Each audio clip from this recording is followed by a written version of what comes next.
The first item on the agenda is approval of the meeting minutes from January 23rd, 2023. Is there a motion? So moved. Senator Frantz moves at the approval of the January 23rd, 2023 meeting minutes.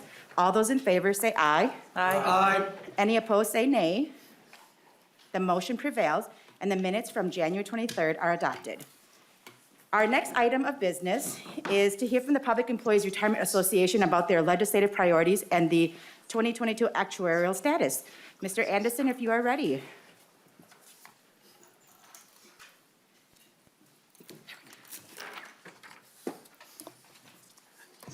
Good morning, Madam Chair, Commission members. I'm Doug Anderson, Executive Director for the Public Employees Retirement Association. Mr. Anderson, if you could speak closer to the microphone so that people can hear, thank you. Yes, Madam Chair, I will. So I'll give an update on the funding status of the PARA plans. Just a quick overview of PARA in general. PARA covers through 5 different member plans over 450,000 members. 175,000 actives, 130,000 retirees, and about 160,000 terminated vested members who are no longer active but not yet receiving benefits. Over $38 billion in assets, and we're governed by a board of 11 members, 5 who are elected, 5 appointed, and a state auditor. There is currently an election going on for the 5 members, so if any of you are PARA members and haven't voted, the deadline is tomorrow. Please get your ballots in. The board responsibilities are to set policies, approve the budget, hire the director, fire the director if necessary, consider disability appeals. We have a lot of police and fire disability applications, so they occasionally have some of those to review, and then to oversee the administration of the plans. I'm going to cover first the non-cost sharing. These are the plans where employees do not contribute. So there's 2 of our plans that cover members and 2 that are more employer investment options that we administer. The statewide volunteer firefighter plan now has 215 fire departments in it. This plan started in 2010. We're adding about 15 departments every year, which cover over 5,000 members. PARA does the administration and the actuarial work. The investments are done by the State Board of Investment, all for a bargain price of $30 per member. We have a defined contribution plan for local elected officials, and then 2 plans where we do the administration are a plan where employers can use to invest for their other post-employment benefit or OPEB plan or a long-term investment account. PARA board does have some specific initiatives specific to PARA, some initiatives, not all of which you may see this year. I think the most important thing to understand here is that no funding is requested for any of these changes. Either there's no cost or it's very small and would be absorbed by the plan. I'll go a little deeper now on our 3 larger plans, the general employees plan, the police and fire plan, and then the correctional plan. The general plan is the largest plan in the state, both in terms of number of members and in the asset size. Roughly half of the members are city or county employees, and half are school employees. So these are all the school employees, generally all the school employees who are not teachers. So it's really kind of 2 different groups of members covered. The average pay is about $45,000 a year, and the average benefit is about $1,268 a year. That's for new retirees. But very few of the members look average. So a lot of the city and county members, that half of the population generally has higher earnings and a higher benefit at retirement. The school employees generally have lower earnings than that average and a lower starting benefit.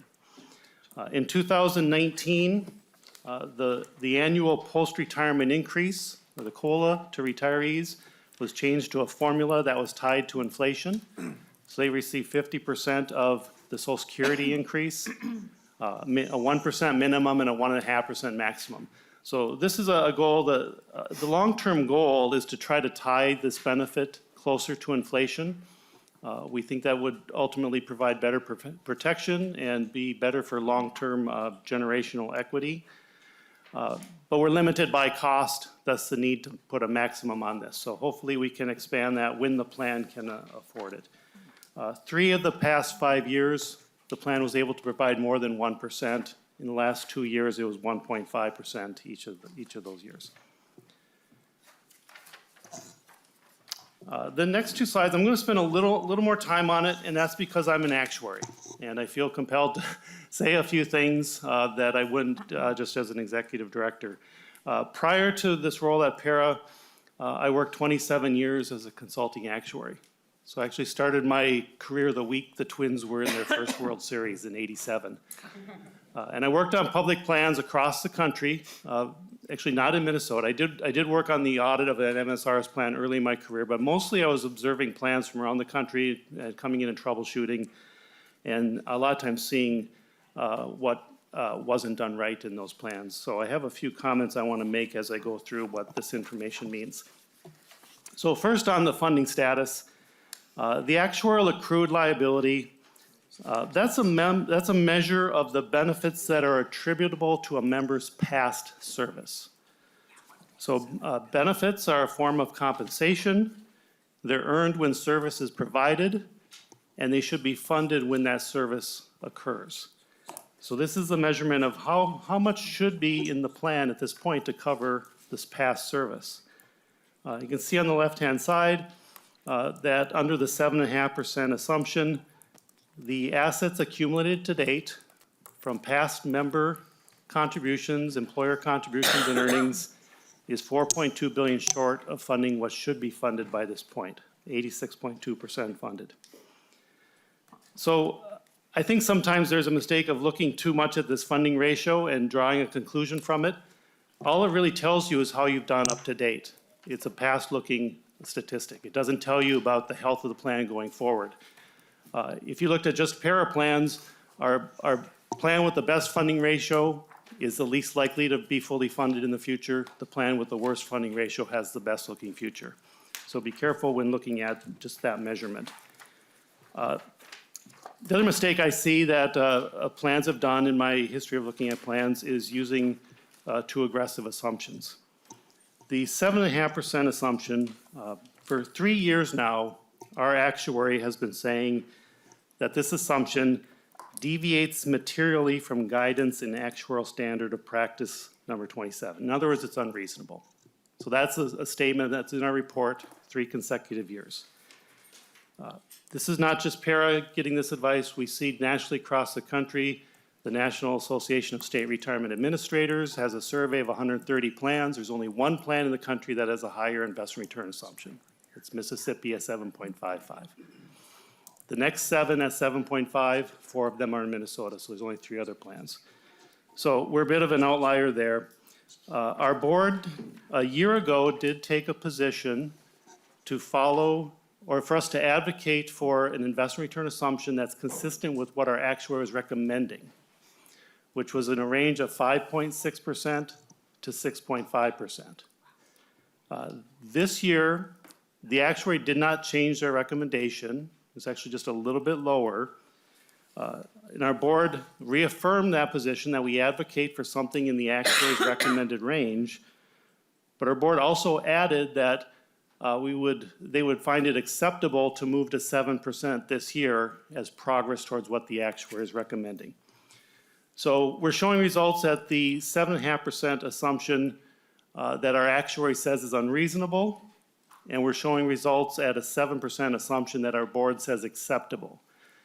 We're not showing results at the high end of what our actuary's actual recommendation is, which is 6.5. But you could probably extrapolate to get a sense of what that would mean. So at the 7% assumption, the actuarial accrued liability changes. We are being careful then not to assume earnings that the investment experts and the actuaries don't believe we'll get. So the investment or the accrued liability estimate is higher. The assets don't change, and the unfunded liability estimate is now $6.1 billion, a 50% increase over the unfunded liability at 7.5%. Last week, you heard that all the funds in the state had a total unfunded liability of about $12 billion. That was measured at 7.5%. I don't know the exact number, but it's likely that that would increase roughly 50% under the 7% assumption. So this tells us progress made on past funding. Collectively, all that were responsible for funding the plan to the state, the members, the employers, the taxpayers, met 81% of the goal of what they should have funded for that past service. What you really learn about the health of the plan is, I think, on this slide, which tells you quite a bit, actually, and really points out there's a difference in how things are done in Minnesota than they are in the rest of the country. So in Minnesota, we have defined benefits. These are defined benefit plans, but we also have fixed contributions. And the variable then is the funding date. You know, when do these fixed contributions catch up to meet the funding obligation of the benefits? That's the part that moves from year to year. There's a target amortization date to reach full funding by 2048, but that's really just a suggestion. I'd say there's no requirement to fund these plans by that date. That's just the target that's set. So that's a little different than how things are done nationally, where nationally, about 70% of the plans nationally do have defined benefits, but they have variable contributions, and the contributions are set at the actuary's recommendation. In other words, the plan sponsors have to fund what the actuary says, and there's no such thing as a contribution sufficiency or deficiency. They fund what the actuary says. And so there's a stronger commitment to meeting the full funding date, and most funds across the country do that within 20 years. So a bit of a difference between how it's done in Minnesota and how it's done nationally. So a mistake I've seen in my career is that when sponsors don't make recommended contributions, plans get in trouble. So here, we are seeing that we're making the recommended contribution. I just think it's worth pointing out that the standard here is a little weaker than it is across the country.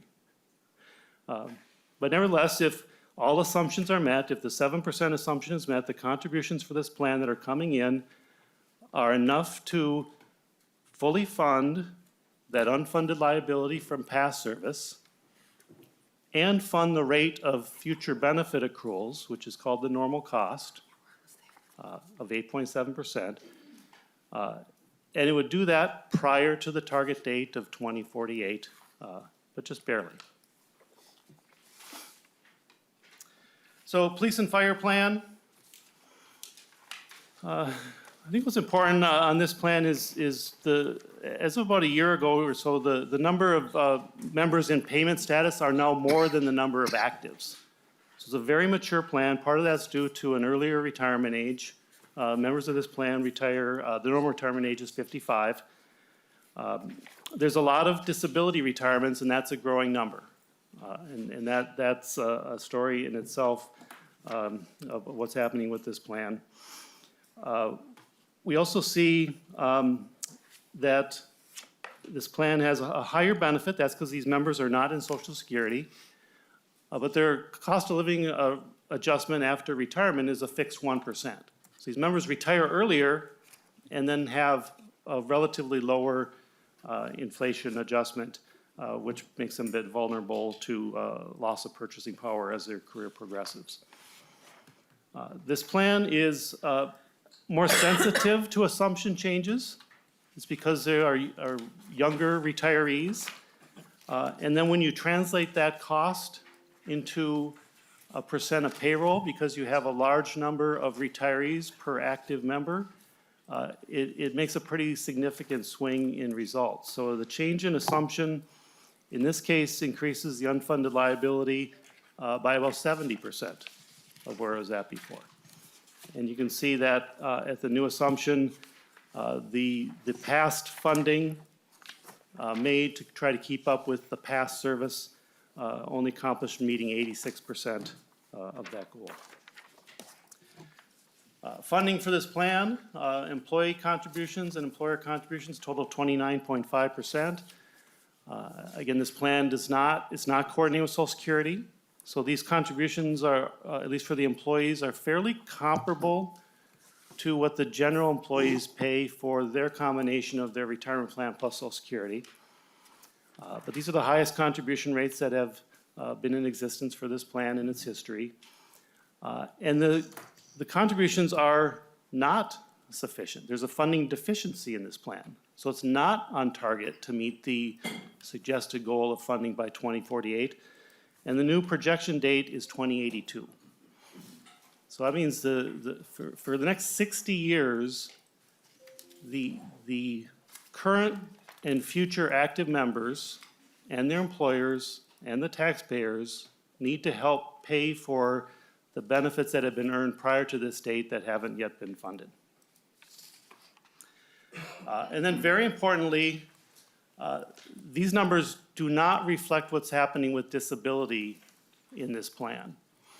So the disability rates are pretty significant now, and even after consideration of the trend in the fiscal year 21 that started the summer of 2020 to 2021, we had a surge in applications. If you remove that surge, we still see that the disability rates are about 3 times higher than what they were, what they're currently assumed to be. So that is not reflected in these results. We were concerned enough to get an estimate of that. And if the disability assumption is updated, we think that has a cost of about 4% of pay. So the funding deficiency would be 4 to 5%. Very, very significant and very concerning. Correctional plan is in a better position. This plan has only been around 20 years. It never did have a large unfunded liability to try to make up. It's still growing. There's more actives than retirees. The fund is growing. There is very high turnover in this plan, so we have a lot of deferred members, no longer active, not yet retired. And this plan, because it is in better funding position, it can afford to do higher increases at retirement. This formula provides 100% of the Social Security increase, 1% minimum and a 2.5% maximum. So we view this at PARA as maybe this is a goal we would aspire the other plans to get to when they can afford it, but that's a ways off. Because the plan was pretty well funded, the change in assumption didn't significantly change the funding ratio. It's still in that ballpark of being 100% funded. And the contribution requirements have been sufficient in the past, but now there's actually a deficiency. So this is an example of this is the best funded plan currently, has a good history of what it's done to date, but some concern that the contributions going forward will not allow this plan to reach full funding. This is just a 15-year history of the funding ratios of the plan. Really kind of struggling to gain traction on improving. And in recent years, I think it reflects that the assumptions for the plan have not been changed to be more conservative. And that would, had that been done, it would have stunted some of this progress of recent years. And I'll close with this. This is the projected funding ratios for each of the 3 plans. But it's definitely not as simple as this. So this is updated as of July 1, 2022. It's based on a 7% assumption. It shows what would happen if the plan, if we assume 7% and the plan earns exactly 7% every year. And it shows a little bit of progress. And I think we all consistently talk in the past that we know it's very volatile. We know these paths will go up, it'll go up or down. But we've often implied, I think, I know I have, that we're going to end somewhere around where this line ends. But really, the investment consultants that our actuary turns to say that there's a pretty wide range of results of what they expect. And our actuary, the investment consultants that advise our actuary say, 7% is still optimistic, and there's a 60% likelihood that we're on a track worse than what's shown here. So 60% likely that we're worse than this. And that there's a wide range of possible outcomes, and they say this could end up 10% higher, or it could be 10% lower. So you'd like to point out, they say 7.5% is unreasonable, but they don't say it's impossible. So it could be better than this, or they're saying more likely, it may be worse than this. This implies we know exactly where we're going, we're going to go on a straight path. Truth is, it's a pretty wide-ranging thing. I think of hurricane projections, if you've seen that on the weather, of what those look like, that's really probably closer to what this should, what these projections should look like. I think that concludes my comments. I'd be happy to help or attempt to answer any questions. Thank you, Mr. Anderson. And members, we do have just a couple of minutes for questions for each one of the presentations. And so I am starting a list here. I have Representative O'Driscoll is the first. Thank you, Madam Chair. Just a couple of baseline questions for members. Mr. Anderson, good to see you again, sir. Page 19, when you were talking about the general plan, and you commented that this is all public employees that aren't state employees or teachers. For the clarification for the commission, where would someone like a school social worker or school nurse or school psychologist, they are certified, but not necessarily in the education. Do they fall in the PERA realm or do they fall in the TRA realm?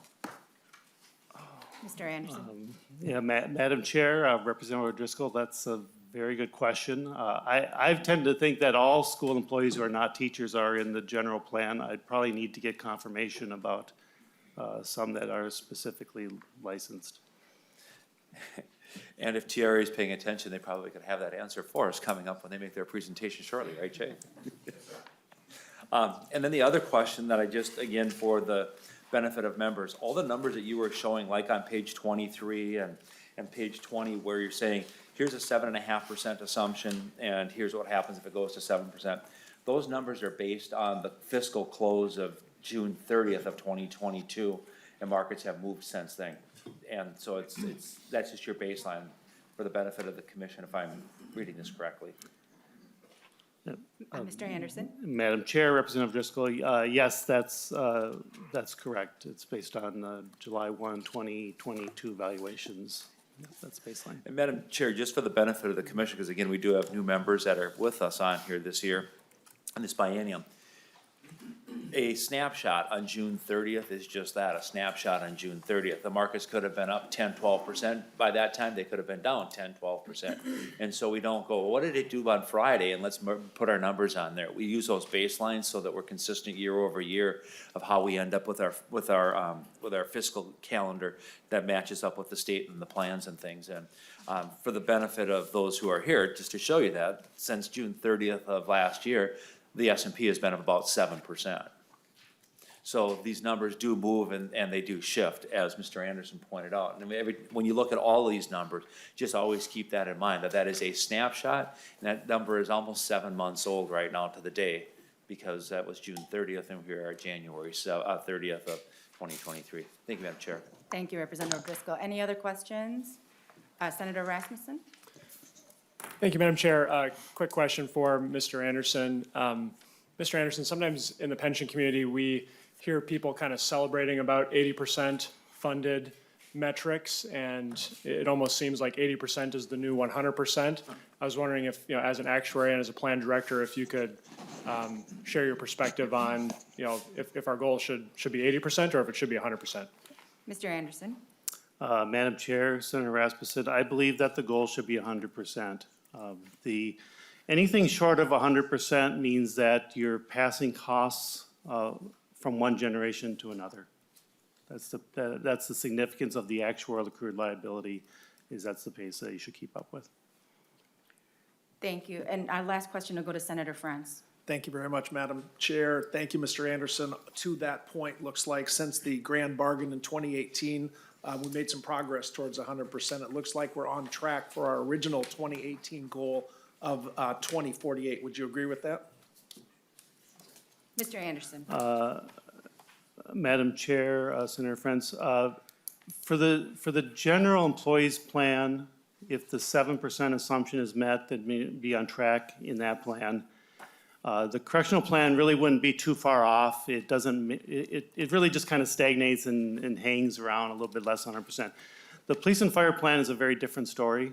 And I should have really emphasized again on that last slide that that is based on assumptions that don't include the change in disability rates. And the concern there is that the addition of a 4% cost estimate to reflect what is actually currently happening would really have a pretty significant impact on the direction of that plan. It'd be heading in the wrong direction. So if we'd like to see something done about the disability impact on this plan.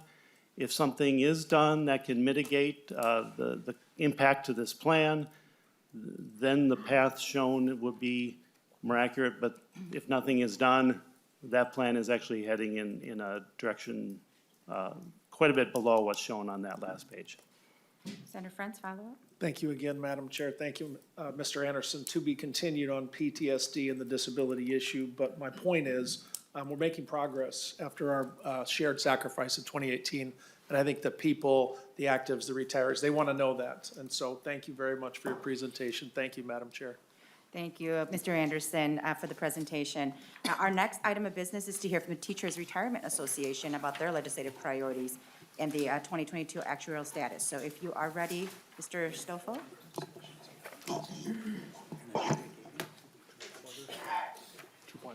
Thank you.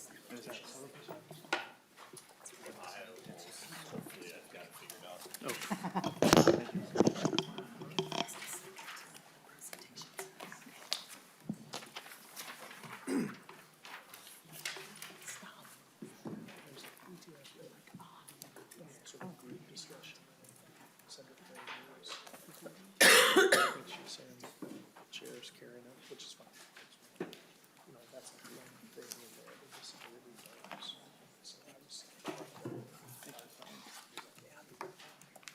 And my apologies, Mr. Stoffel, for saying your name as Stoffel. So when we're all ready, the two of you can introduce yourselves for the record and begin the presentation.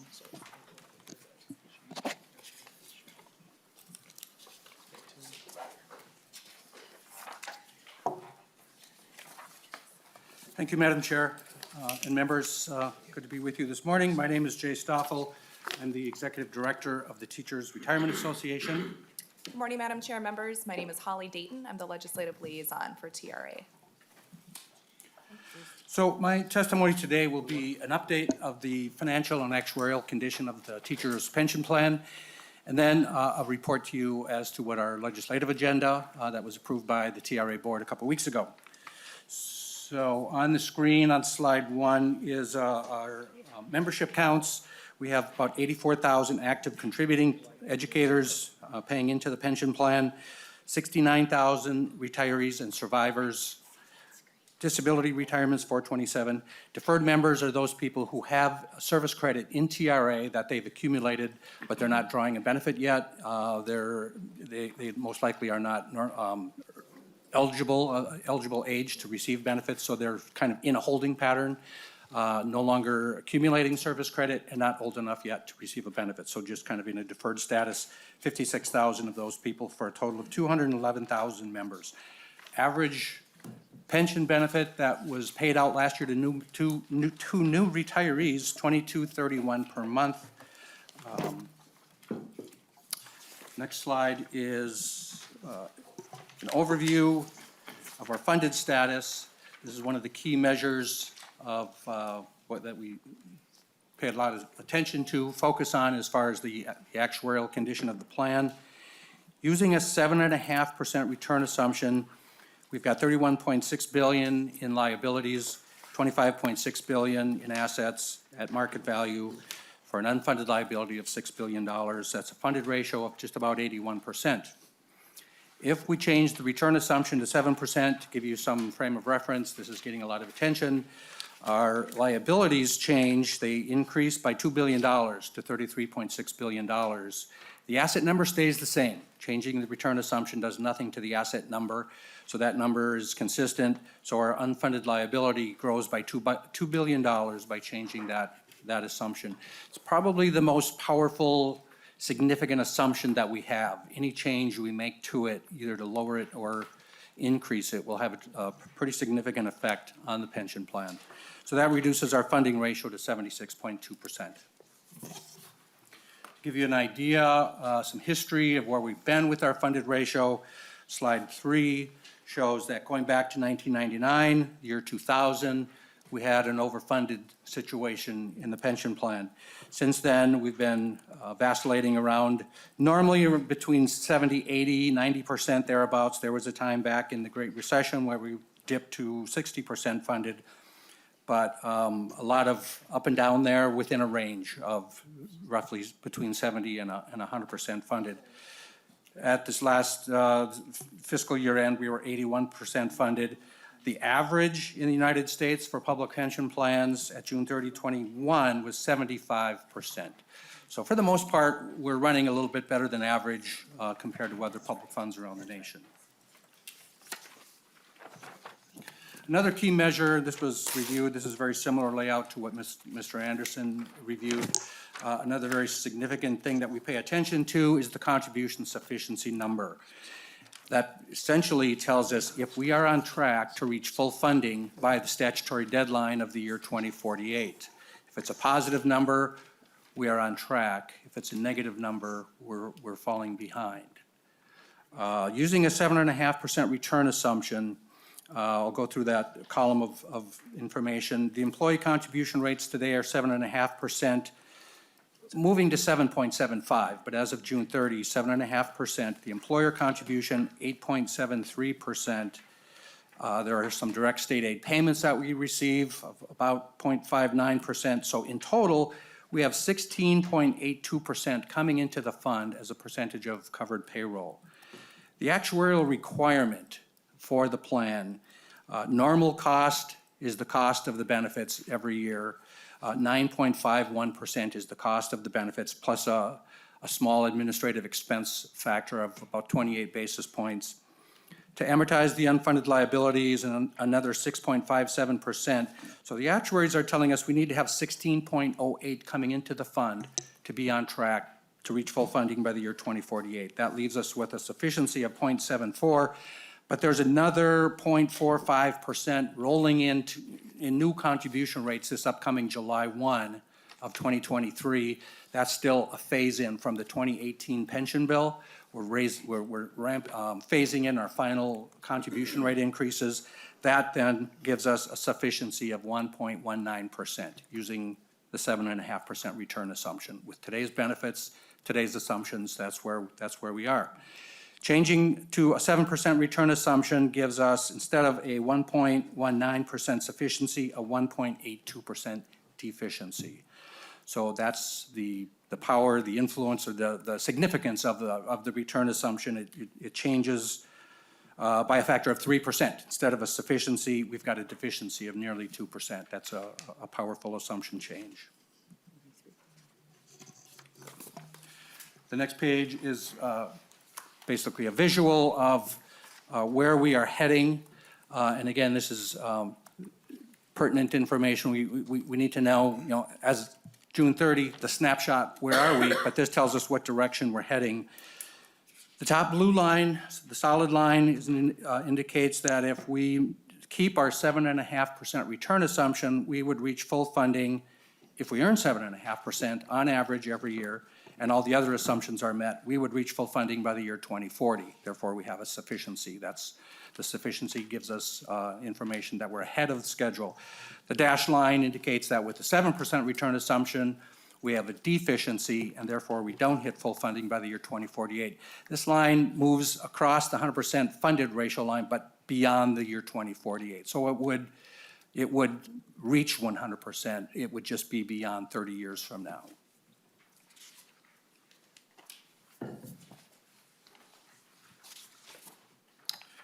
Next page is an indication of what our history has been with employee and employer contribution rates over time.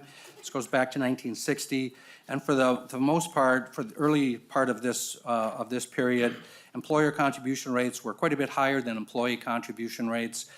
They came together back in 1999 when the fund was fully funded. Contribution rates were reduced as a result and were equalized, but in 15, thereabouts, they diverged again, and our, the employer contribution rate is a bit higher than the employee contribution rate. And with that, I'll shift gears and talk about our legislative agenda for this year. And I think what we are trying to address with our legislative agenda is the difference in benefits for people who were hired before July 1, 1989, and those who were hired after July 1, 1989.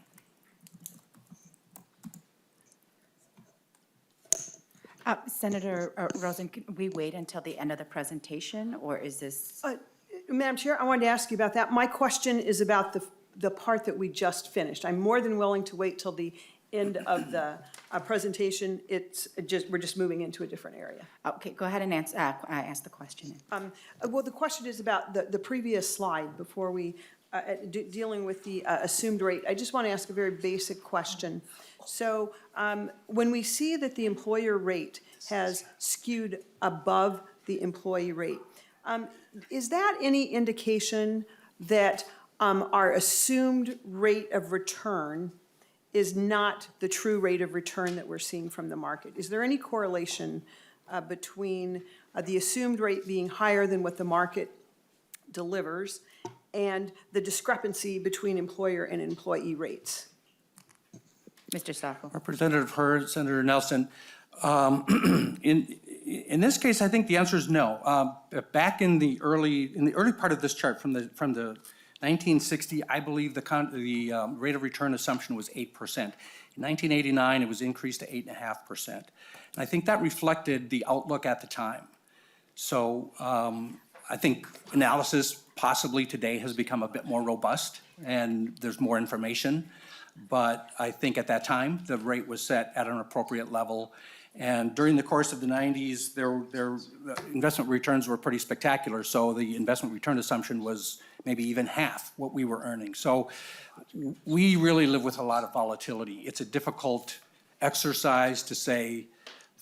And another thing I would point out, the return assumption that we use, that what we're trying to anticipate, are returns over the next 30, 40 years. It's not an easy exercise. There's not a lot of information. Capital market assumptions that are out there on Wall Street are typically 10 years out into the future. Some may go out 20, but we're looking at a time horizon that's 30 and 40 years, so it's difficult. But to answer your question, I think the return assumption was appropriately set back in those days. It was set with the best information that they had at the time. Just one Senator brief Nelson. follow-up. Thank you, Madam Chair. So that was then, and now we have more robust ways of predicting or looking at market. So what about the most recent, like from 14 to 23, where we're seeing that divergence in difference between employer and employee rates? Did that have anything to do with the assumed rate of return not being where the rate of return actually is? Representative Hurd, Senator Nelson, I think the focus on contribution rates since 2014 has been on the return assumption. We changed, actually had to go into a sustainability discussion in 2014 because, number one, the return assumption seemed a bit high, so we wanted to go from 8.5% to 8% or something less than 8.5%.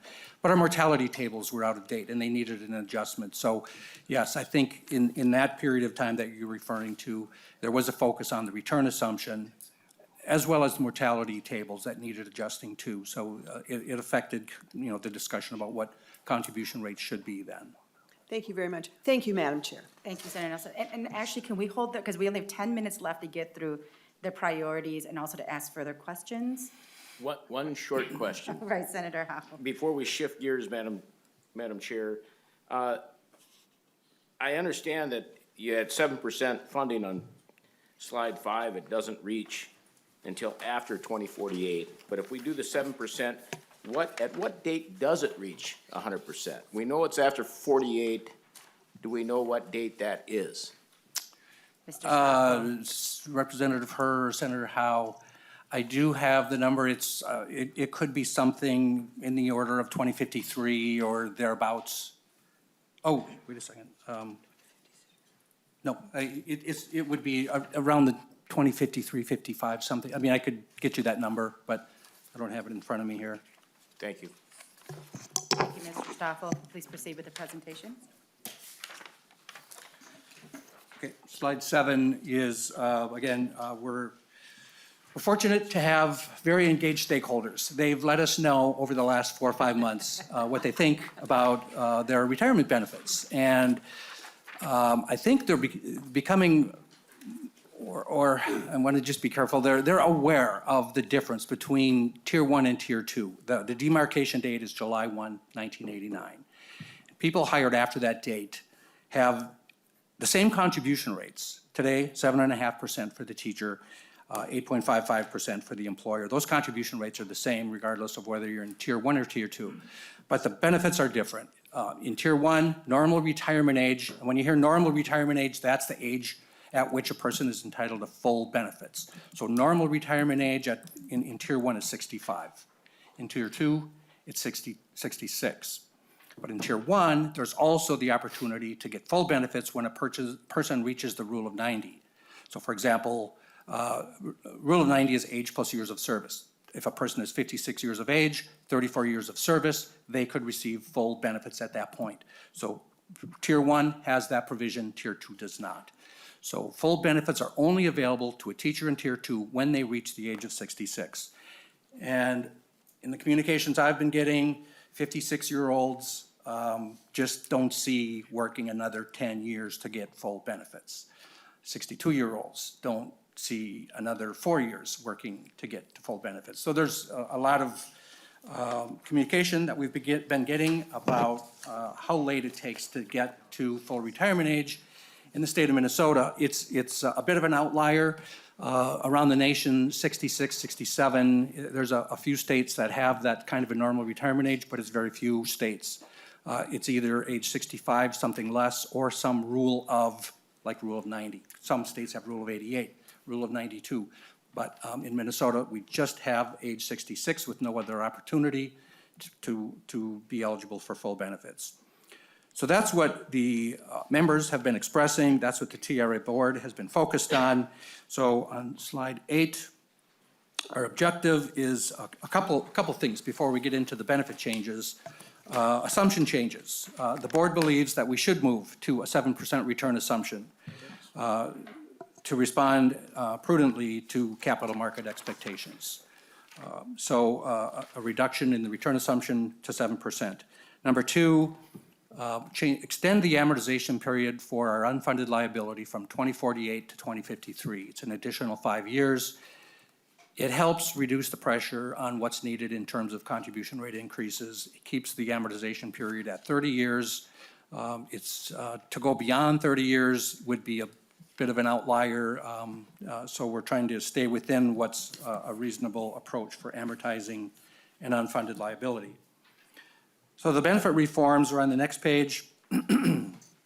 For active teachers, a lower normal retirement age is the objective, currently set at 66. So the solution that the TRA board came to after several months of investigation and study and so forth is to have full unreduced benefits for members who are at least age 60 and have at least 30 years of service credit.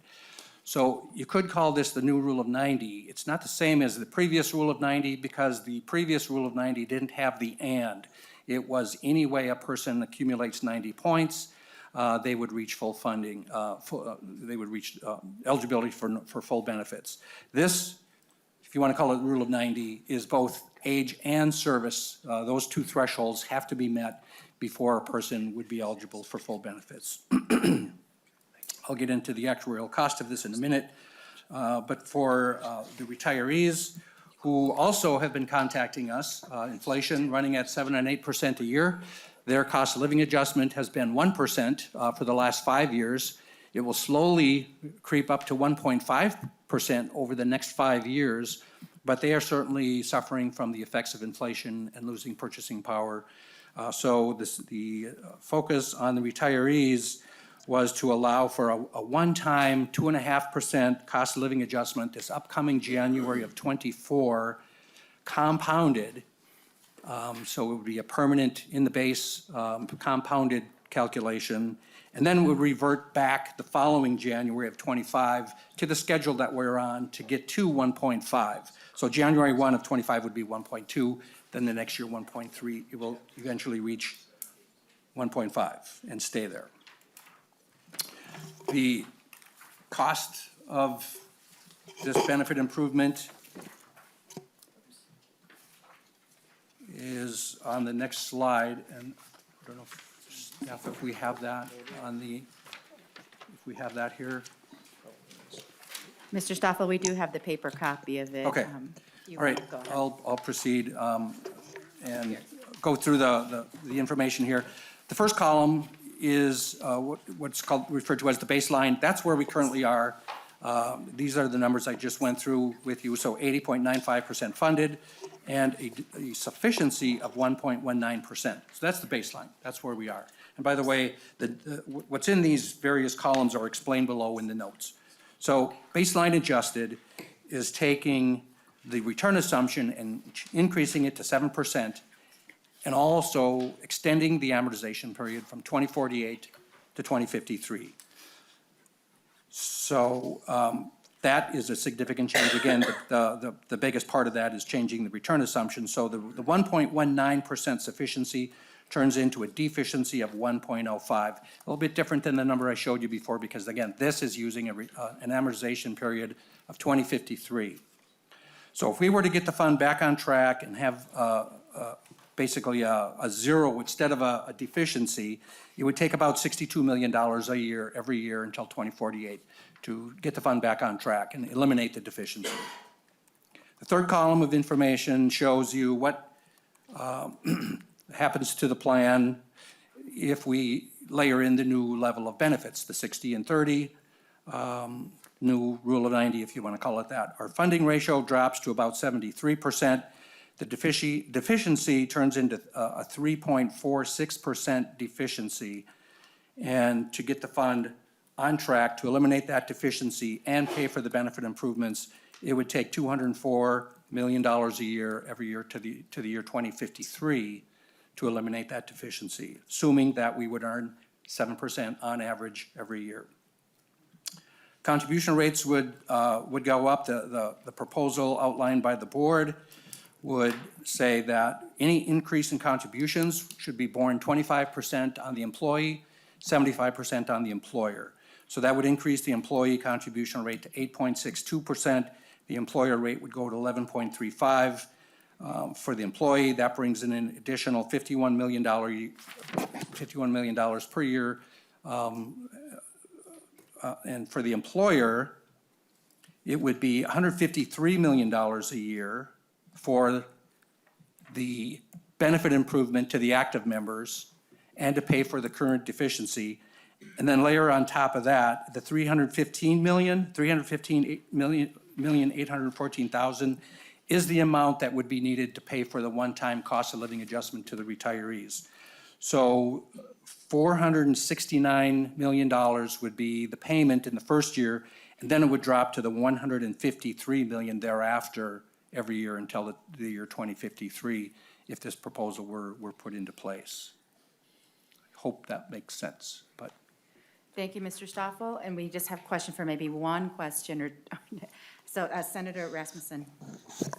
Thank you, Madam Chair, and I appreciate the time to talk through this because I think this is an important proposal to understand. So, Mr. Stoffel, I frankly, when I look at the TRA benefit proposal and the funding piece, I think it's important for members of the commission and members of the public to understand that what liabilities we're dealing with here. And so I just want to make sure that my math is tracking, and so please correct me if I'm wrong.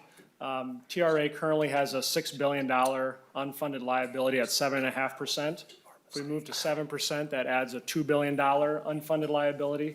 The 60-30 proposal that you're talking about today would add a one-time cost of an additional $2.1 billion. And then there's also for the COLA increase about a $315 million one-time cost.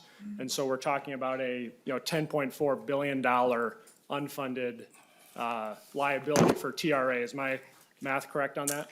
Mr. Stoffel. Representative Senator Rasmussen, I think so. Yeah, I think you've got the numbers correct. Follow-up, Senator Rasmussen? Yeah, just one quick follow-up here. And I just want to make sure members understand that the proposal here isn't fully paying for the benefit increases.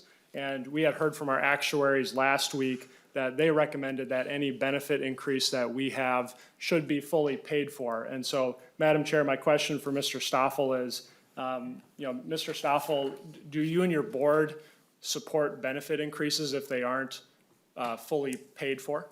Mr. Stoffel? Representative Herr, Senator Rasmussen, no. The discussion and the proposal that was agreed to includes full funding of the benefit improvement. And this proposal, with the increase in the contribution rates, would do that. If there's, well, it's the increase in the contribution rate plus the one-time funding from the state for the $315 million for the COLA, that would cover the cost of the benefit improvement and take care of the current deficiency. And the board supports a package that includes benefit improvements and funding. Senator Rasmussen? Thank you, Madam Chair. I appreciate the time. I would just, point out that, especially moving back the amortization date, we heard from Mr. Anderson that typically we have a 20-year amortization date. This will be moving TRAs out 30 years. And, frankly, when I kind of look at this, I support,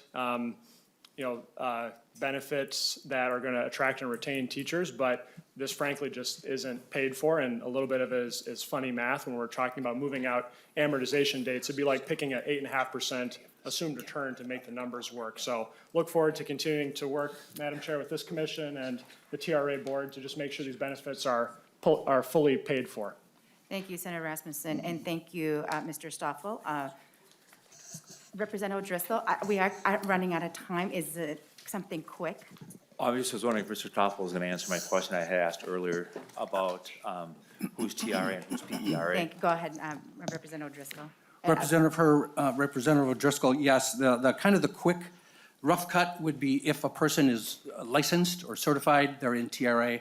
If they're not licensed and certified, they're in the schools, they're not. So we cover teachers, principals, therapists, superintendents, librarians, psychologists, nurses, counselors, and social workers, and probably others, but licensing is kind of the rough cut. It's not precise, but that's a good way to think about it. Thank you, Mr. Stoffel, for your presentation. Next order of business is that we will hear from the St. Paul Teachers Retirement Fund Association about their legislative priority and their 2022 actuarial status.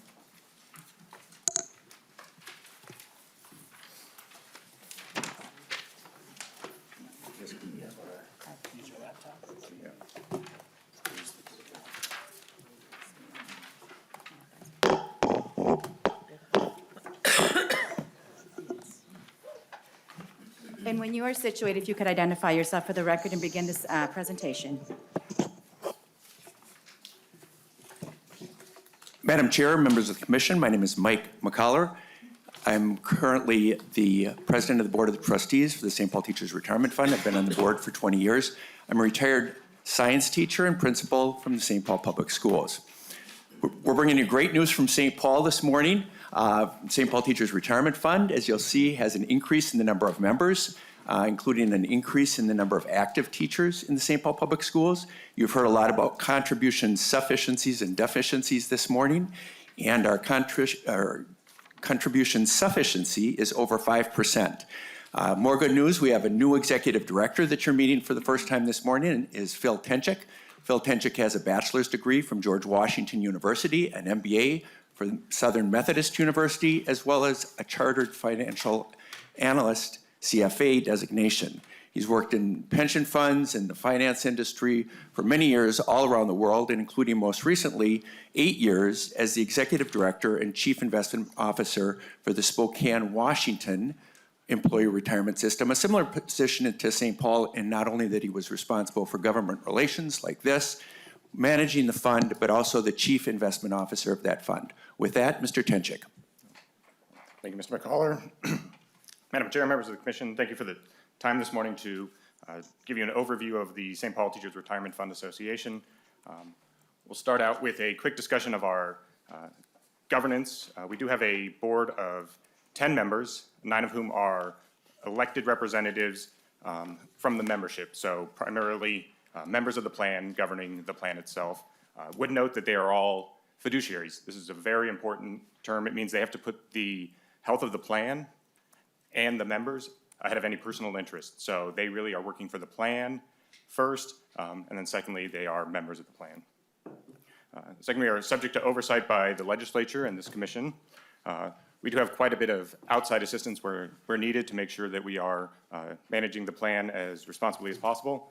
So we do have an annual audit. That audit covers both the administrative side, benefit calculations, eligibility, as well as the investments. So we do see a two-pronged audit for the two sides of the plan. We do have an actuary, and then we also do employ a investment consultant. Again, so we are managing both the liabilities with outside assistance, as well as the investments with a third party. Finally, we do have a very experienced leadership team and staff. I'm very thankful to them helping get me up to speed. Most of them have more than 20 years of experience, so they have been around the plan and understand it very well. Moving into the demographics of the plan, as Mr. Stoffel mentioned, generally it's licensed employees of the school district that are in the plan. We do have 13,000 members. Of that, 27% are active. So the general rule of thumb within plans is a mature plan has 50% active, 50% retirees. So we have only 27%. This is due largely to a 3-year vesting.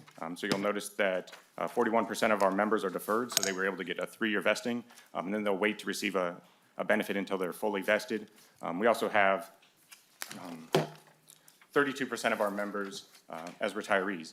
So with that 27% of plan members being active members, any contribution increases that affect the whole plan are paid for by only 27% of the total membership. So especially when you see benefit increases that apply to the deferred and retirees predominantly, it's going to be active participants paying for it if we do move that through the calculation for a percent of payroll. The average benefit last year was a little over $1,900, so these are pretty modest pension plans that we do pay out to our teachers. Our funding status is 68.7%, so this is the lowest funding status you've seen today. We'll talk about why that is in a couple of slides. We do have $1.2 billion in total assets, so we are a large investment fund. That compares to the $1.7 billion, though, in actuarially accrued liability. So as you see, we have roughly $500 million in an unfunded position.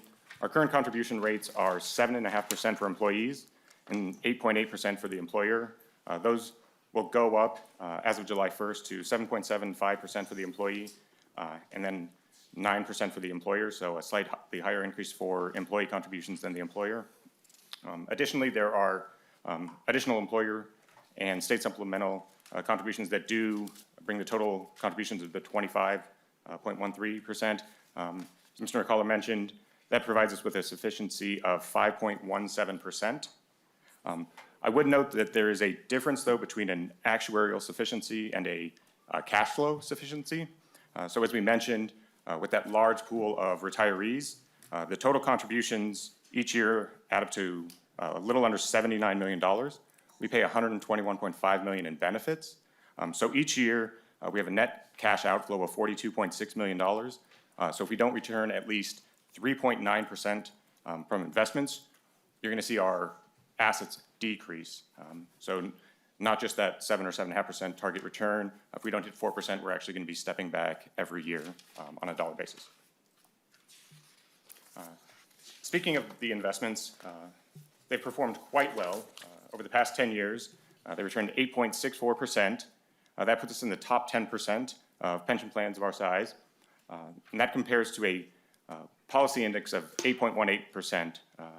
So have outperformed our targets. And you can see that the target index at 8.18% is near the assumed rate of return over this 10-year lifespan. So it was 8.5% up to July 1st of 2015, 8% to 2018, and it's currently 7.5%. So because we do control the investments, we do target our assumed rate of return and our policy index to be in line. So the other plans have mentioned a decrease to a 7% rate of return. Since we control the investments, we would actually dial down our risk so commensurate, so that we would not be reaching as far. That protects retirees in times of economic downturns.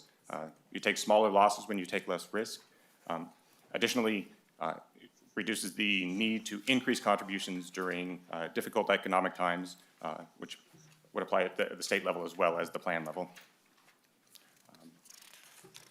So over the 20-year period, from 2003 to 2022, we can see on the top line that our funded ratio declined from 75.6% to 68.7%. The primary reason for that is the deficiency in contributions from 2003 to 2017. So that's the bottom line, the bottom green line in that outlined by the rectangle. You can see over that period, the contributions were, on a nominal basis, $120.6 million less than the actuary said we needed to stay on track to have the plan fully funded. Had those been invested, that works out to $338 million. So essentially, during that underfunded period, it put the plan behind by $338 million. If we had been just at 0% sufficiency, making the minimum contributions required, we would be at 85% funded today. So that's really what's caused the delta. Since the 2018 legislative package, we have had a consistent sufficiency, so we're now on the path to close that funding shortfall. We've made back $55 million when you include the investment returns of that, so still roughly $283 million behind due to those lower contributions early. If you look at the middle sets of lines, we'll note that during that shortfall period, members were making higher contributions than the employer. So members were making sufficient contributions to meet their proportion of the normal cost, and it was the employer and state funding side that did create the deficiency. As I mentioned, with the current sufficiencies, we now are on a path to reach fully funded status. At the 7.5% rate, we expect to reach that point by 2038. If we do lower the assumed rate of return to 7%, that would move the full funding timeline to 2043.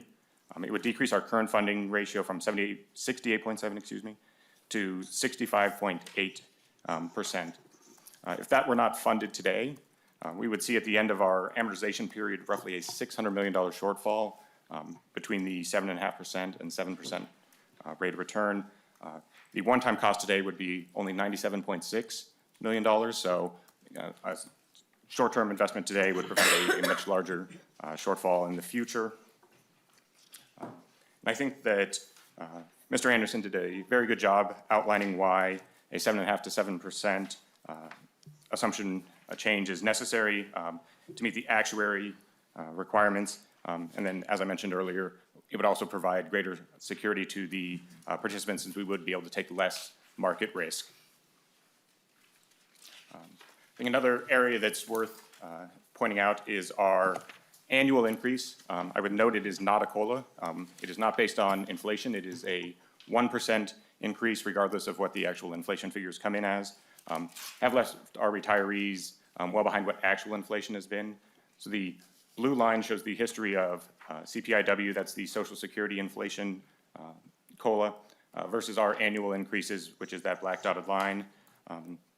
75% of the time during this period, our annual increases were not sufficient to meet inflation, and our retirees had sacrificed during difficult financial times, taking 0 increases in 2010, 11, 19, and 20.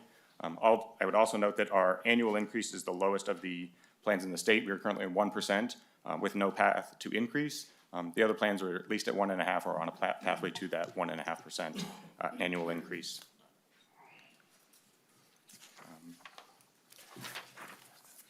So we've highlighted a couple of challenges in the plan, and to those we've established some goals that we would like to see during this legislative session. First, look at our active teacher population and feel like we would do well to attract and retain teachers by providing an additional benefit to our long-serving teachers.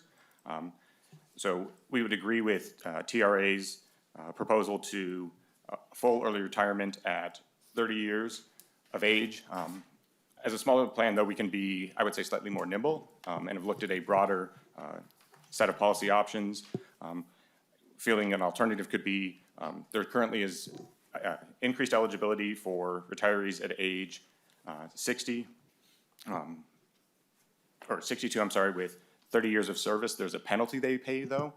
So reducing that penalty would not be an increase in benefits. They currently are eligible to retire. It would just reduce the penalty for retiring early.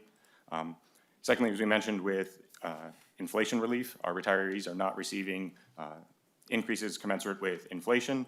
So we would propose that we increase the retiree annual increase to at least 1.5% to bring parity, or preferably to 2%, which is the long-term Fed's inflation target, so that it would actually be a COLA and not just an annual increase. We also believe that our basic plan members could use some additional inflation relief. They do not receive Social Security, so they're similar to the law enforcement plans. And so we support tax relief for the basic plan members. Most of those bills are through the Taxes Committee rather than here, but it is worth noting that we do support those. Finally, increase the pension security, we would want to, and meet our actuarial assumptions, propose that the investment return is decreased from 7.5% to 7%.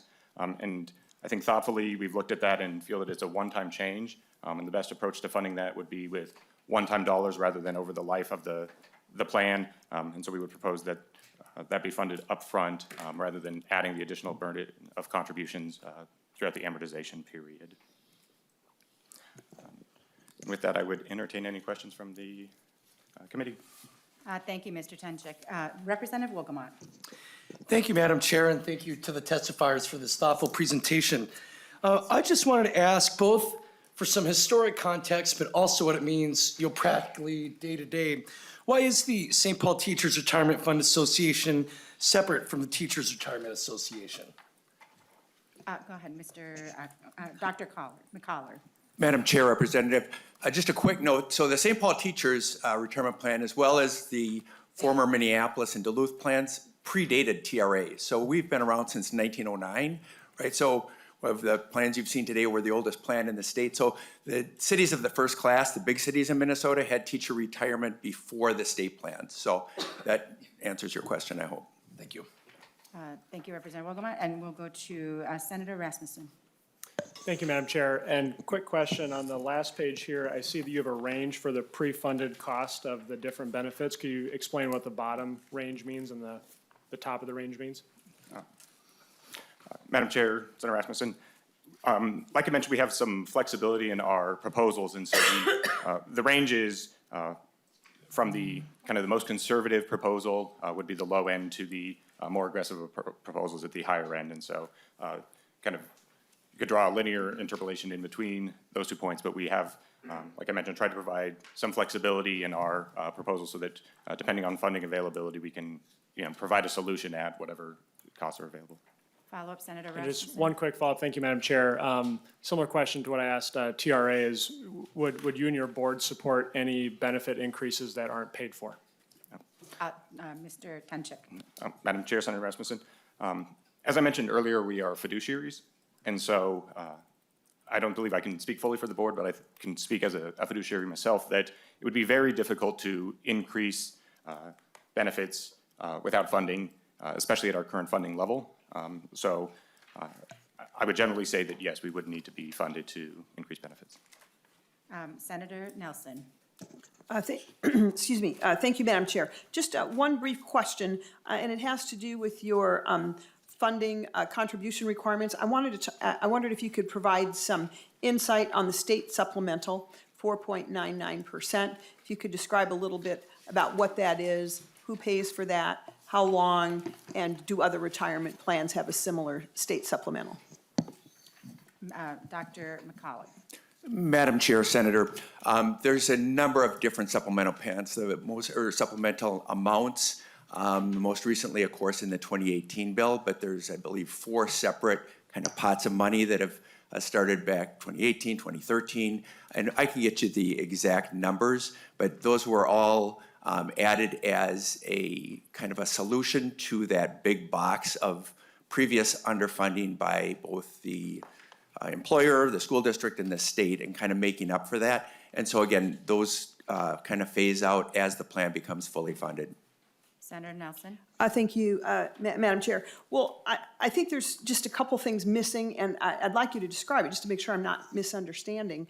The reason there's that large red box where the contributions didn't keep up with the liabilities or the payouts, I believe was because the plans, the employees were only, they had a guarantee, even though the plans were not there. So it appeared that they only benefited in the upside of the market, but not the downside.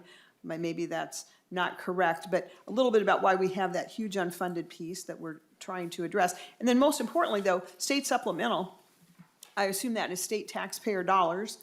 And are other plans, do other plans have state supplemental pieces? Representative Hurt, Senator, you saw that TRA had a smaller amount during their presentation. And again, because you can see that the employee and the employer plan has changed over time, but it hasn't kept pace with the change of when the markets went down, like you were talking about. And so it's a pretty complicated set of different allocations that were made. Like I said, there's at least 4 different allocations, and we would have to get you the numbers on each one and what time each one kicked in. Thank you. I look forward to that.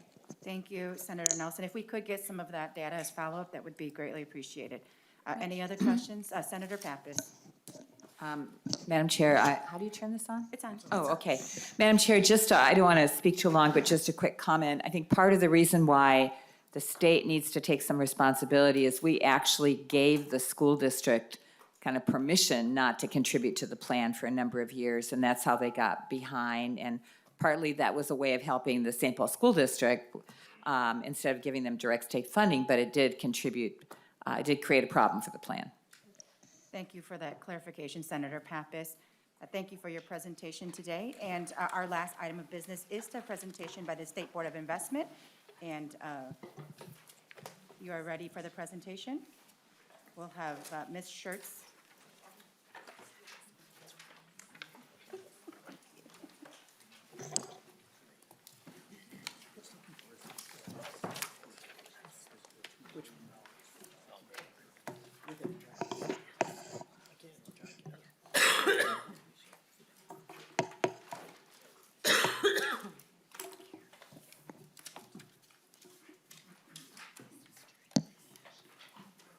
Good morning, Madam Chair, members of the commission. While Mr. Burkett is being kind enough to help us here with our technology, I'd like to thank you for allowing us to testify today. I'd also be remiss if I didn't at least start this presentation with a shout out to St. Paul teachers. Great job, thank you. I think that anyone in any job ought to hope and wish that the persons that come after them is better than they were, and I think it's very clear. I've always known it with Dr. McCollar. And it's clear with Mr. Tenzik that that's the case, so that's a wonderful thing. I'm going to take just a few minutes, I think, to run you through the main presentation, and I'd like to make sure I leave enough time for questions and answers. As fiduciaries of one of the largest pools of capital in the state, I want to leave time for you to get your questions answered. So just to start, it's a great honor to be in this seat. I assumed the role October 3rd of 2022, after 8 years with St. Paul teachers. Before that, I've been in various roles in the asset management community, running a fund. I've been an investment banker, et cetera. I'm lucky enough to be on my alma mater's investment committee at West Point. The net of this is to say there is a nonlinear set of experiences that's brought me to this point in time, and hopefully will see me through the next decade in this role. I would be gravely remiss if I didn't stop and say, what we talk about today in this presentation in particular is with a great deal of gratitude to my 2 predecessors. That would be Mansco Perry most recently, who held the seat over the last 8 years, and Mr. Howard Bicker, who held it, I believe, over the last 2 centuries. So everything that you see here today, really, we are beneficiaries of at SBI and of the state. They've done a phenomenal job. So thank you to them. just to kick it off, I want to be really clear that we are clear-eyed about our mission. We are fiduciaries. First and foremost, our role is to ensure that we provide retirement security to the countless hundreds of thousands of not just retired Minnesota public employees, but with a nod to the actives as well. We take that responsibility seriously. And of special note, when we think about that, our North Stars of fiduciaries that we consider every single day, all of the risks and all of the opportunities that combine to help us present an appropriate risk-adjusted return. So again, these are our guiding principles, and we'll talk more about those as we go through the presentation. But just to start, a nod to governance, critically important to any organization. As you can see, our board is set by the Minnesota Constitution. The 4 constitutional officers are the governor, the state auditor, the secretary of state, and the attorney general. In addition, there is a 17-member investment advisory committee that is mandated under state statute, 10 experienced investment professionals who tend to be practitioners in the field, the 3 executive directors of the statewide plans who are here today, as well as the commissioner of the MMB, and then 2 active and 1 retired members that are appointed by the governor, making up the 17. Importantly, we're also subject to an annual audit by the Office of the Legislative Auditor. Pleased to report that we've just completed that audit with the highest form of opinion possible and no written findings. Next page. When we think about the SBI, we tend to think only about the combined funds that you've heard about here today, and certainly in this commission, that's where we'll spend the majority of our work, but our remit is actually much broader. As you can see from the pie chart, the combined funds do make up the vast majority of our role, but we also, that $82 billion, our overall assets under management at $124 billion also includes state cash that we manage, money for fire and relief funds, other non-retirement funds like the permanent school funds and environmental fund and others, and then our participant directed programs.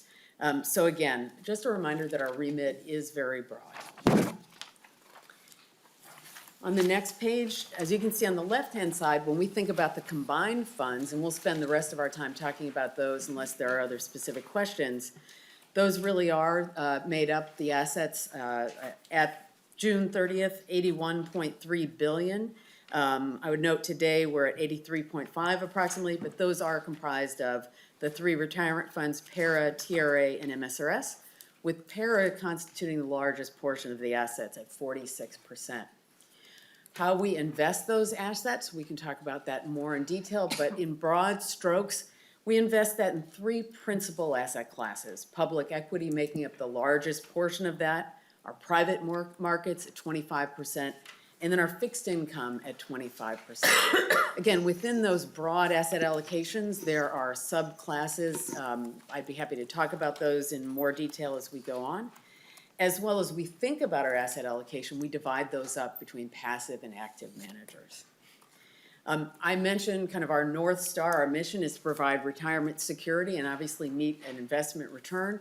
But also, as a long tenured organization with a long perspective, we do look at several other benchmarks, and those are reflected here. Over a 10-year period, our mission is to match or exceed our composite index, which, as you can see, even with challenging markets in the recent past year, we've managed to do. And as well, over a 20-year period, we need to provide a real rate of return, and we've exceeded that handily. The next 2 pages are really a testament to the power of long-term patient investing and allowing assets to compound. When we look at our returns on a fiscal year basis, the most recent ending June 30th, 2022, obviously the return was negative for 2022, but as you look to the right and over a number period of times, we have managed to outperform. On an annualized basis, on the right-hand column, you can see how these returns have been best in class over multiple periods of time. What does this mean when you can afford to have a large pool of patient capital that can invest with that long-term time horizon and with a low-cost approach? It means, as we look at the next page, when we think about investments and distributions, that we can provide real value to the state of Minnesota and its public employees. When we look at the past 5 fiscal years, we can say that this approach to managing assets managed to increase those assets by $30.7 billion with a fiscal year average of $6.1 billion, distributed $13.8 billion net of contributions to pay benefits.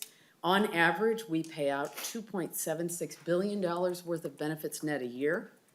We've increased the non-retirement assets, that again, that's that pool outside of these combined funds, by $1.45 billion. On average, every fiscal year, we increase that pool by $291 million. That's money that doesn't have to come from the taxpayer, by the way. And over that 5 years, we've earned $840.7 million for the state invested treasurer's cash asset with a fiscal year average of $168.1 million. I say that not to say that we lack humility. I say that to say that is what can happen with the power of compounding and patient long-term investment. We handle these investments with a relatively modest-sized staff, currently at 34. 23 of those are your classic investment staff members who are focused on managing the portfolio, 11 on the very critical, important roles of behind-the-scene operations, cash management, et cetera. We have, in accordance with our mandate from our board, acknowledging, I think, what the organization has said for some time, given the way our assets have increased over the last decade or two, that we do need to increase staff, and we are engaged in that exercise, largely to make sure that our institutional approach to investing matches the size of our assets. Again, we'll be prudent. We are low cost. We recognize the value in maintaining that approach, but we also recognize that as fiduciaries, we must have the appropriate structure. I have 2 additional slides which talk about staff responsibilities, but I think that in the interest of time, I would leave that for you, and I'd be happy to take any questions that you may have, Madam Chair. Thank you, Ms. Schertz. Do we have any questions? Representative O'Driscoll. Thank you, Madam Chair, and congratulations on your new role, Ms. Schertz. Thank you, Representative. As this commission has come to know you, we appreciate the work that you've done and the work that you will be doing on behalf of folks as the Executive Director of the State Investment Board. 2 questions for you today. I'm going to ask you the same question that I've asked your 2 previous predecessors, and you're going to recognize the question as soon as I ask it.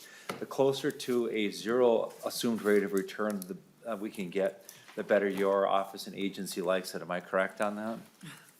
Ms. Schertz? Madam Chair, Representative O'Driscoll, conservatism is and always has been the watchword of our organization, and on a personal level, yes. We think and will continue to believe that allowing our funds to be invested appropriately on a long-term basis is the best stalwart, the bulkhead against any future risks, making sure that benefits are fully funded and adopting conservative assumptions is an important part of that future. Representative O'Driscoll? And the follow-up on that, if, and you've worked with this as we've moved our rates of return from maybe not 8.5 to 8, but for sure from 8 to 7.5.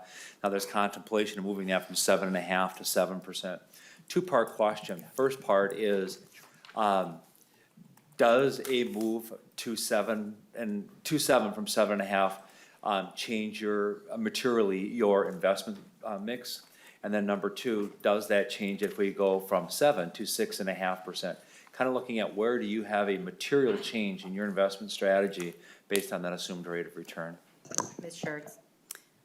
Madam Chair, Representative O'Driscoll, what I would say is, I think, and Senator Rassman, you said it really well last week. I want to be really clear about, while they are used interchangeably, the subtle difference between how an investment professional would use an assumed rate of return and an actuary might use an assumed rate of return. So I want to set that as the framework.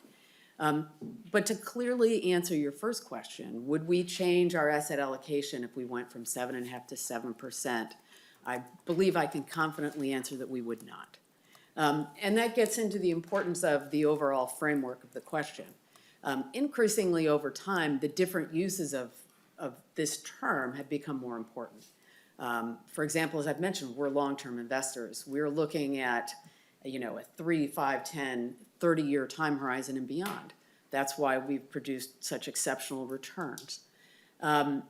Increasingly, actuaries are looking on an annual basis to, in any given year, what is the right number?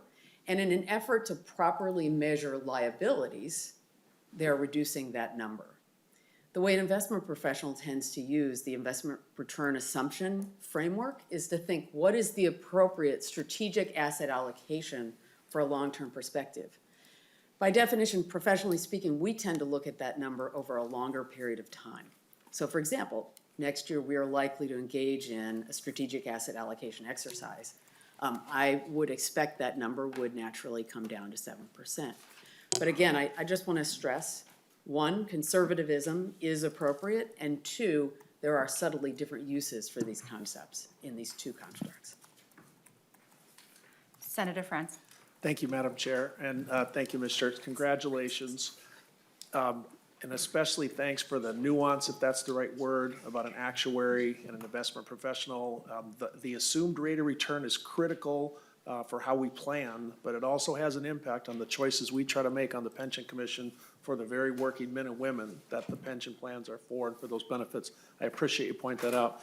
And Madam Chair, I noticed that the S&P is up about 9.2% since the State Board of Investment chose you as their investment director, so clearly they have made the correct choice.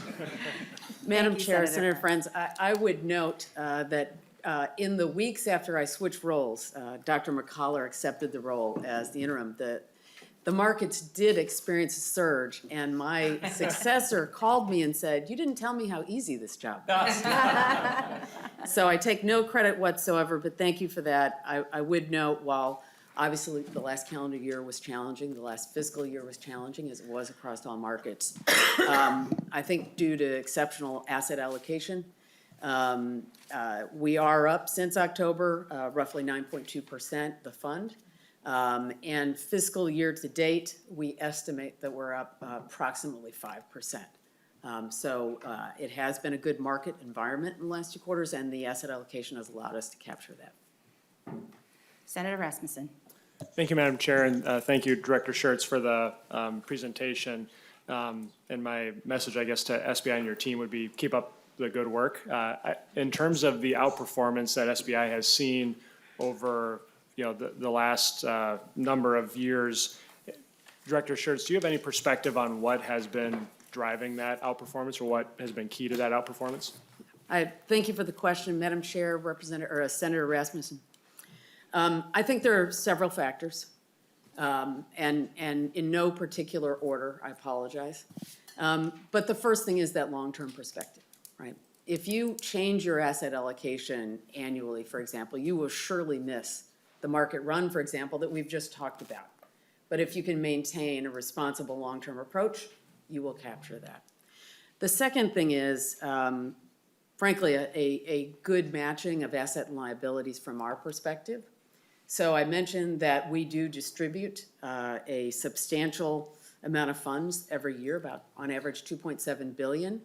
Our ability to continue to generate exceptional compounded returns is that we have sufficient inflows in the form of contributions. I would echo the theme you've heard from all of the executive directors and several of you today. The willingness of the state of Minnesota to mandate and ensure that there's a matching of benefits with contributions is critical in our ability to continue to compound returns. Once we do not have sufficient contributions coming in to make those distributions and maintain our base of investment, your overall program could be threatened. But today, we're in good shape, and we welcome the opportunity to see that continue. Also, I would say, in terms of asset allocation, we've been very fortunate to have a long-term perspective that public and private markets over long periods of time provide significant opportunities for growth, and they have been outperformers for us. Thank you, Ms. Schertz. And we are out of time, but I did have one quick question. So I was looking over the SBI Combined Pension Funds Investment and Return page. I know we're talking about what the fund has been doing, but if you're stripping out 2021 and 2022 for COVID and Fed rate hikes, that the trend has been falling from 2018 to 2020. The returns are well below the 3 years to 30-year averages, so can you just help explain that and what is the outlook going forward? Thank you, Madam Chair. I think it's fair to say that in any particular single year, you will see volatility in our returns. There is absolutely no doubt about that. Again, particularly, as I'd said, the things that benefit us most are public and private equity markets.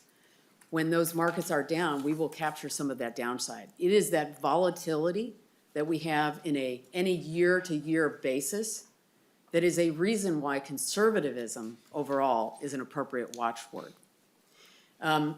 I would say that while we can't predict any single year going forward, I would not give up humility to be able to do that, or to try to do that. I think there are many reasons to be cautiously optimistic about the outlook. And I believe that our current asset allocation allows us to capture those returns, and we will continue to produce positive and appropriate investment returns for the state of Minnesota. Thank you for that outlook, Ms. Schertz. And this is for further discussion. I know this was before your tenure, but I would like to explore a little bit to understand why our returns are well below the 3 years to 30 years average. So it'd be just something I'd be interested in us talking offline on. So with that, members, our next commission hearing will be on Monday, February 6th. We will be hearing a presentation from the LCPR's actuary on the rate of return assumption, as well as considering the plan's administrative bills. Seeing that there's no further business in front of this committee, this meeting is adjourned. Thank you.